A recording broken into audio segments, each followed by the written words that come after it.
வணக்கம். புது செட்டப்புக்கு வந்து இவ்வளோ சீக்கிரம் இந்த ப்ளூ சட்டையை நான் மாட்டுவேன் அப்படின்னு நான் எதிர்பார்க்கல. ஆனால் என்ன பண்ணுறது, நம்மளுடைய தலையெழுத்துன்னு ஒன்று இருக்குது இல்லையா? ஏன்னா நினச்சி பாருங்கள், இந்த செருப்புகள் ஜாகிரதை வந்து ஜி5ல ரிலீஸ் ஆயிருக்கு. அப்புறம் ஓம் காளி ஜெய்காளி விமலோடைய வெப் சீரிஸ் வந்து ரிலீஸ் ஆயிருக்கு, ஹாட்ஸ்டார் ரிலீஸ் ஆயிருக்கு. ரெண்டுத்தில் எது பார்க்கலாம் அப்படின்னு பார்த்துட்டே இருக்கும்போது இதோடைய ரன் டைம் வந்து ரொம்ப கம்மியாக இருக்குது. மொத்தமே 6 எபிசோடு தான், ஒவ்வொன்றுமே 20-25 நிமிஷம் தான் இருந்துச்சு. ஸோ டோட்டலாக 2.5 மணி நேரம் கூட கிடையாது. சரி, ஓகே, ஒரு 2 hours 25 minutes அந்த மாதிரி ஒரு ரேஞ்சில் தான் இருந்துச்சு. சரி, இதை முதல்ல பார்த்துருவோம், ஃபாஸ்ட்டாக ஒரு படம் மாதிரி தான் இருக்குது, அதை ஃபாஸ்ட்டாக பார்த்துருவோம்னு சொல்லிட்டு நம்பி இதை ஓப்பன் பண்ணி இப்போ பார்த்தீங்கன்னா ஏதோ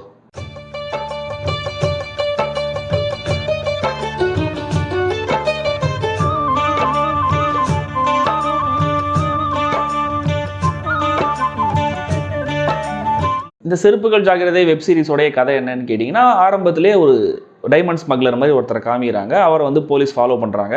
போலீஸ் வந்து இவர் காரில் போயிட்டுருக்கார், அவங்க பைக்கில் தான் ஃபாலோ பண்ணுறாங்க. ஆனாலும் அவங்க வந்து இவரை பிடிச்ச போகிறாங்க அப்படின்னு சொல்லிட்டு பயந்து என்ன பண்ணுறாருன்னா, தன்னுடைய பாக்கெட்டில் இருக்கிற அந்த டைமண்ட்ஸ் எல்லாம் எடுத்து ஒரு புது செருப்பு இருக்குது, அந்த செருப்புடைய பார் அப்படி பிச்சு அது உள்ள ஒரு ஸ்டோரேஜ் ஏரியா மாதிரி இருக்குது, அதை வச்சுட்டு க்ளூ வச்சு அதை ஃபெவிஸ்டிக் மாதிரி ஏதோ ஒன்று போட்டு, ஃபெவிகால் மாதிரி ஏதோ ஒன்று போட்டு அதை மூடிடுறாரு. அந்த செருப்பை போட்டுட்டு இறங்கி நடந்துடுறாரு. எங்கன்னா பீச்சில் இறங்கி நடக்கிறாரு. அப்போ எதிர்க்க வந்து அவருடைய ஃப்ரெண்டை பார்க்குறாரு. அவர் வந்து சிங்கம் புலி அவருடைய ஃப்ரெண்டுன்ற மாதிரி இம்ப்ளை பண்ணுறாங்க நம்மளுக்கு. பார்த்துட்டு எனக்கு கொஞ்சம் நான் ஒரு இடத்துக்கு போகிறேன், எனக்கு ஷூ வேணும், உன் ஷூவை தான் இந்த செருப்பு போட்டு அப்புறமா வாங்கிக்கிறேன்னு சொல்லிட்டு அதை எக்ஸ்சேஞ்ச் பண்ணிட்டு போகிறாரு. சிங்கம் புலிக்கு அதில் டைமண்ட் இருக்குங்கிறது அப்போ தெரியாது. ஸோ அவர் போட்டு வீட்டுக்கு போயிடுறாரு. இதுக்கப்புறம் சிங்கம் புலிக்கு அதில் டைமண்ட் இருக்குன்னு தெரிய வருது. ஆனால் அதுக்குள்ளே அந்த செருப்பை அவருடைய பையன் அந்த வீட்டில் வேலை செய்கிற தோட்டக்காரனுக்கு, அதாவது லுலு சபா மனோகர் இருக்காரு, அவருக்கு வந்து கொடுத்து அனுப்பிச்சிடுறாரு. ஸோ இவங்க லுலு சபா மனோகரை பார்க்க போகிறாங்க. அவர் என்ன சொல்கிறாரு, நான் வந்து ஒரு எம்எல்ஏ ஒருத்தர் வீட்டில் விட்டுட்டேன், கவுன்சிலர் ஒருத்தர் வீட்டில் விட்டுட்டேன் அப்படிங்கிற சொல்கிறாரு. அங்கே போய் பார்த்தா அந்த கவுன்சிலர் இறந்து போயிருக்காரு. ஸோ இதுதான் ஃபஸ்ட் எபிசோட். இதுக்கப்புறம் அந்த இறந்த வீட்டிலேருந்து அந்த செருப்பை அவங்க எப்படி எடுக்க ட்ரை பண்ணாங்க, அது இவங்களுக்கு கிடச்சதா இல்லையா அப்படிங்கிறது தான் இந்த செருப்புகள் ஜாகிரதை. I am coming soon, pa, I am coming soon.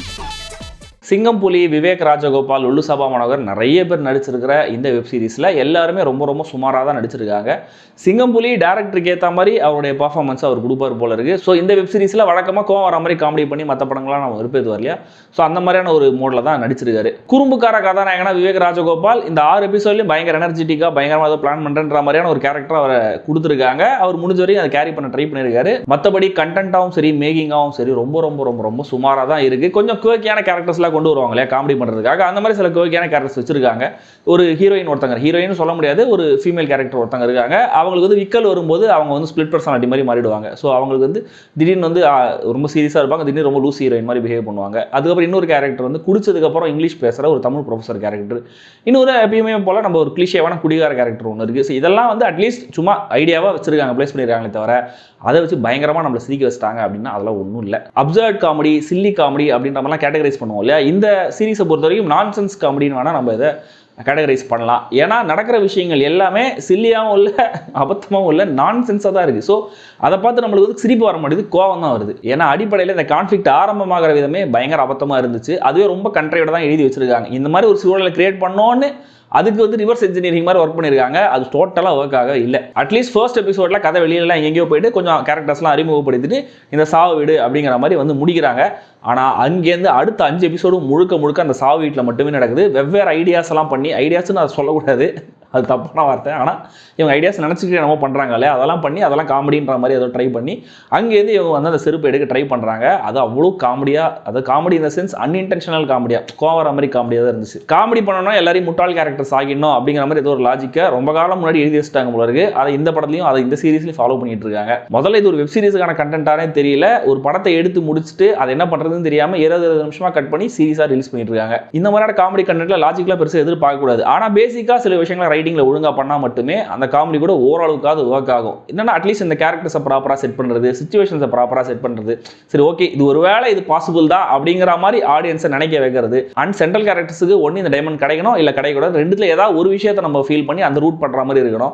எதுவுமே நடக்கலை. நடுவில் திடீர்னு என்ன பண்ணுறாங்கன்னா, செத்து போனவருடைய பசங்க சொத்துக்காக சண்டை போகிறாங்கன்ற மாதிரி திடீர்னு சம்மந்தமே இல்லாத ஒரு பிரச்சனையை கொண்டு வந்து, அதாவது சிங்கம் புலி அதை வந்து மூட்டி வர்றாரா, ஸோ அது வந்து அதை வச்சு இவங்க வந்து பயங்கரமாக ஐடியா பண்ணுறாங்க. எனக்கு புரியவே இல்லை இதை வச்சு அவங்க என்ன ஐடியா பண்ணாங்கன்ட்டு. அப்புறம் திடீர்னு ஒரு கடங்காரன் கேரக்டர் கொண்டு வந்து அவர் வந்து சிங்கம் புலியை அதை பிளாக்மெயில் பண்ணுற மாதிரிலாம் வச்சு அப்புறம் ஹீரோ வந்து ஹீரோயின் கடத்தி கொண்டு போய் கட்டி வைக்கிற என்னென்னமோ பண்ணி வச்சிருக்காங்க. ஜஸ்ட் 2 மணி நேரம் 20 நிமிஷம் தான் அப்படின்னு சொன்னாலுமே கூட எனக்கு கடக்கிறதுக்கே ரொம்ப நான் 1.5x ஸ்பீடில் வச்சு பார்த்துமே கூட எனக்கு பயங்கரமாக பொறுமையை சோதிக்கிற லெவலில் தான் இந்த கண்டென்ட் இருந்துச்சு. சரி, ஏதாவது ஒரு இடத்துல சிரிப்பு வந்துடும், ஏதாவது ஒரு இடத்துல செம்மையாக காமெடி பண்ணுவாங்க, ஏதாவது ஒரு இடத்துல ஸ்மார்ட்டாக ஏதாவது பண்ணுவாங்க நினச்சி கடைசி எபிசோட் வரைக்கும் போய் ஏமாந்து தான் மிச்சம். அதுவும் கிளைமேக்ஸில் ட்விஸ்ட்டுன்ற மாதிரி சொல்கிறாங்க அந்த செருப்பு எங்கே இருந்துச்சு தெரியுமா அப்படின்னு. அது நீங்கள் முதல் எபிசோட் முடியும் போதே ஈஸியாக கண்டுபிடிச்சிடலாம். மொத்தத்தில் இந்த செருப்புகள் ஜாகிரதை வெப் சீரிஸ் எப்படி இருக்குது அப்படின்னு யாராவது உங்ககிட்ட வந்து கேட்டாங்கன்னா இந்த டைட்டிலே நீங்கள் திரும்ப அவங்க கிட்ட சொல்லலாம். ஏன்னா அதுவே ஒரு செல்ஃப் எக்ஸ்பிளனேட்டரி தான், ஒரு காரண பெயர் மாதிரி நீங்கள் அதை வச்சுக்கலாம். சமீப காலங்களில் நான் பார்த்தா ரொம்ப ரொம்ப ரொம்ப ரொம்ப ரொம்ப ரொம்ப ரொம்பன்றது எவ்வளோ சொல்லணும்னு எனக்கு தெரில, அவ்வளவு சுமாரான ஒரு கண்டென்ட், ஒரு வெப் சீரிஸ், அது தமிழில் இந்த செருப்புகள் ஜாகிரதை தான். இதெல்லாத்தையும் மீறி நான் தலைகீழாகத்தான் குதிக்க போகிறேன்னு சொல்கிறவங்க கண்டிப்பாக இந்த வெப் சீரிஸை பார்த்து பலனடையலாம். அட்லீஸ்ட் இந்த வெப் சீரிஸ் பார்க்கும்போது உங்களுடைய பேஷன்ஸோடைய லெவல் இருக்கு இல்லையா, எவ்வளோ தூரம் உங்களால் வந்து அபத்தத்தை, அதாவது நான்சென்ஸை, ஸ்டூபிடிட்டி எல்லாம் சகிச்சிக்க முடியும், இவ்வளோ அபத்தமான ஒரு கண்டென்ட்டை நம்மளால் எவ்வளோ தூரம் பொறுமையாக பார்க்க முடியும் அப்படிங்கிற அந்த பேஷன்ஸ் லெவலை நீங்கள் டெஸ்ட் பண்ணிக்கலாம். தலைவன் விமலை கண்டுக்காமல் டியூரேஷன் கம்மியாக இருக்குது நான் இதை பார்த்தேன் இல்லையா, மேபி தலைவன் வந்து ஓம் காளி ஜெய் காளின்னு சாப ஓட்டான் போல இருக்குது. ஸோ அடுத்தது அந்த வெப் சீரிஸை பார்த்துட்டு அதாவது நம்மளுக்கு கை கொடுத்தா இல்லையா அப்படிங்கிறத நான் சொல்கிறேன்.